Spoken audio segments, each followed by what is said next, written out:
Test cricket ইতিহাসে প্রথমবারের জন্য পাকিস্তানকে হারালো বাংলাদেশ এবং নিজেদের ঘরের মাঠে প্রথম টেস্ট ম্যাচে লজ্জাজনক হার হলো পাকিস্তানের। তো যে টেস্ট ম্যাচ চলছিল বাংলাদেশ বনাম পাকিস্তান, তার আজকে পঞ্চম দিন ছিল। তো পঞ্চম দিনের শেষে সেকেন্ড সেশনের পরেই বাংলাদেশ ম্যাচটি জিতে যায়। তারা 10 উইকেটে হারিয়ে দেয় পাকিস্তানকে তাদের ঘরের মাঠে এবং প্রথমবারের জন্য টেস্ট ক্রিকেটে বাংলাদেশ হারায় পাকিস্তানকে। তো এখানে পাকিস্তানের হারার পিছনে বেশ কয়েকটি কারণ রয়েছে। একটা হচ্ছে পুয়ার টিম সিলেকশন। তো টেস্টের আগে স্পিনারদেরকে স্কোয়াড থেকে ড্রপ করানো, স্পেশালি আবরার আহমেদের মতো স্পিনারকে ড্রপ করানো, একগাদা পেস বোলার খেলানো, যেখানে পেস বোলারদের জন্য অতটা সহায়তা পায়নি দল, বা পিচে সহায়তা থাকলেও বোলাররা সেটাকে ইউটিলাইজ করতে পারেনি।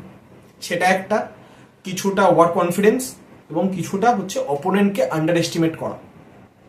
এই সমস্ত কারণের জন্যই পাকিস্তান এই টেস্ট ম্যাচটি হেরে যায় এবং শান মাসুদ অ্যাজ আ ক্যাপ্টেন এখন অবধি কোনো ম্যাচ পাকিস্তানের হয়ে জিততে পারে না। তো প্রথমে পাকিস্তান ব্যাটিং করতে নেমে 448 রান করে 6 উইকেট হারিয়ে ইনিংস ডিক্লেয়ার করে। হয়তো একটু তড়িঘড়ি ইনিংসটা তারা ডিক্লেয়ার করেছিল। তারা ভাবতে পারেনি যে বাংলাদেশ দল এই রানটা তুলতে পারবে। তো প্রথম দিকে তাদের প্রত্যেকে আউট হয়ে গেছিল। আবদুল্লাহ শফিক, সাইম আয়ুব, বাবার আজম গোল্ডেন ডাক না, তিনি 2 বলে 0 করেছিলেন। তো শান মাসুদ নিজেও আউট হয়ে গেছিলেন।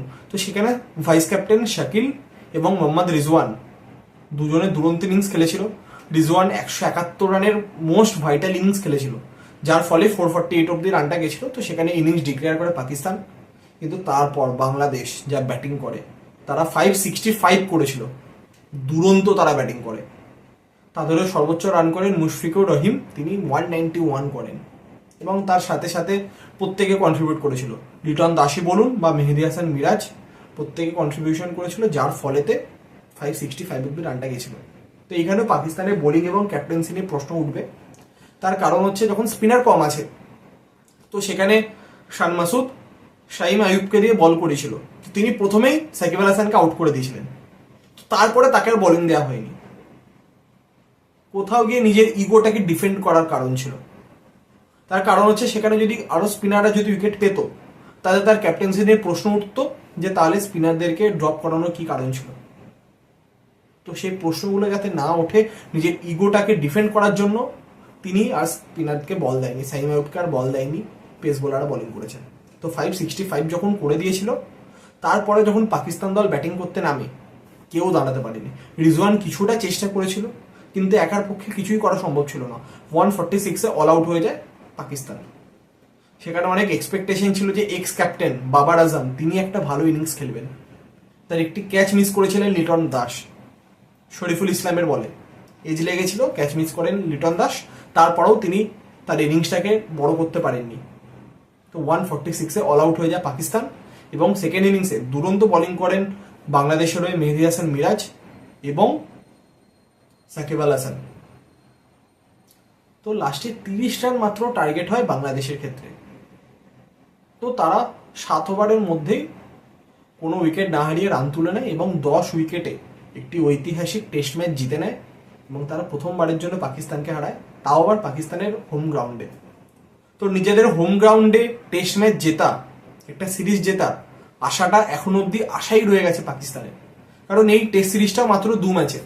তো নেক্সট ম্যাচ যদি পাকিস্তান জেতে, তাহলে সিরিজ ড্র হবে এবং যদি বাংলাদেশ যদি সেকেন্ড ম্যাচটা জিতে যায়, তাহলে হোয়াইট ওয়াশ হবে পাকিস্তান। তো এখন বলা যেতেই পারে যে পাকিস্তান টপ লেভেল কি, এটা মিডিয়াম স্ট্যান্ডার্ডেরও ক্রিকেট খেলছে না, বিলো স্ট্যান্ডার্ড ক্রিকেট তারা খেলছে বিগত 1-2 বছর ধরে।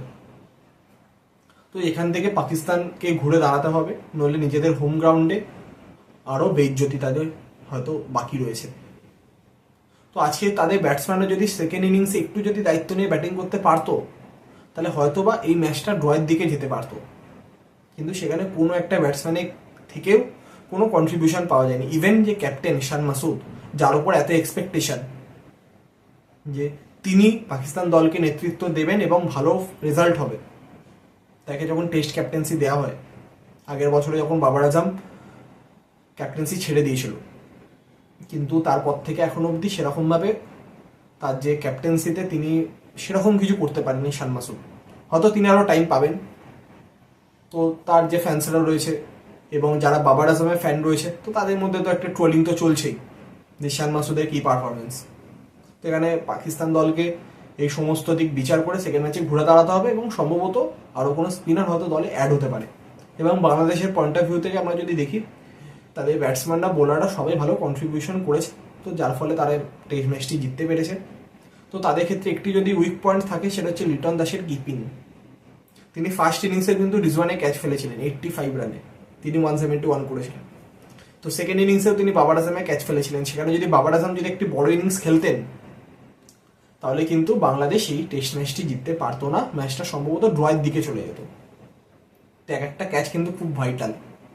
তো সেই জায়গাগুলো অবশ্যই বাংলাদেশ ম্যানেজমেন্ট চাইবে রেকটিফাই করে নেক্সট টেস্ট ম্যাচে খুব ভালোভাবে কামব্যাক করতে। তো দুই দলের ক্ষেত্রেই যে সেকেন্ড টেস্ট ম্যাচটা খুবই গুরুত্বপূর্ণ হতে চলেছে। একটা দল চাইবে সিরিজ বাঁচানোর জন্য, আর একটা দল চাইবে হোয়াইট ওয়াশ অপোনেন্টকে তাদের ঘরের মাটি হোয়াইট ওয়াশ করে দেশে ফিরতে। তো সেকেন্ড ম্যাচটা যে একটা খুবই হাড্ডাহাড্ডি টেস্ট ম্যাচ হতে চলেছে সেটা বলাই বাহুল্য। তো আমরা সকলে আশা করব সেই টেস্ট ম্যাচটিও দর্শকরা খুব ভালোভাবে উপভোগ করতে পারবে।